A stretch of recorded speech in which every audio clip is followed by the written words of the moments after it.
A lot of times when you're out fishing, the fish kind of go neutral to negative and they won't chase a jig, especially in weed beds like this. I'll take a small, tiny jig so I can keep the minnow down by the bottom, and then I'll tail hook a minnow like that. And then I'll simply use a spring bobber, just clip it on the line like that. Spring holds it in place.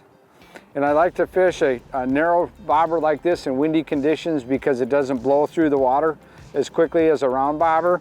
But I'll take that and then I'll just fish it close to the weed patches. The jig takes the minnow down to the bottom. Being that I tail hook that minnow, it just kind of struggles in place.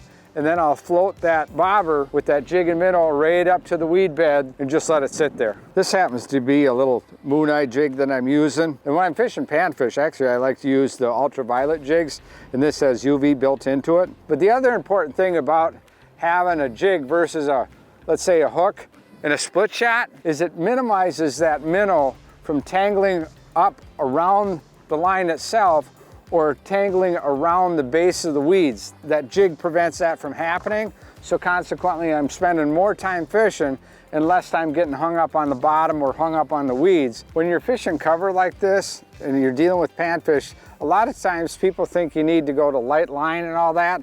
Reality is, I may get a big crappie or a big bluegill, or I may even get a bass, so I want to have some line that I can get that fish up and out of there. What I'm using here is a 6-pound diameter braid.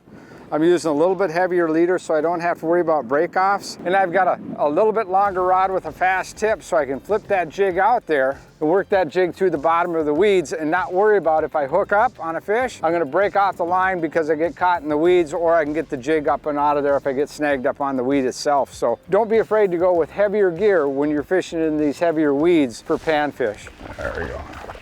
That's a good crappie.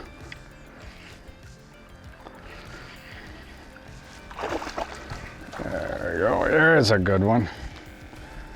Yeah, right there. That's all you need.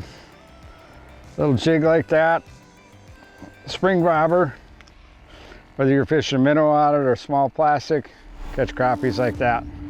It's a nice crappie anywhere.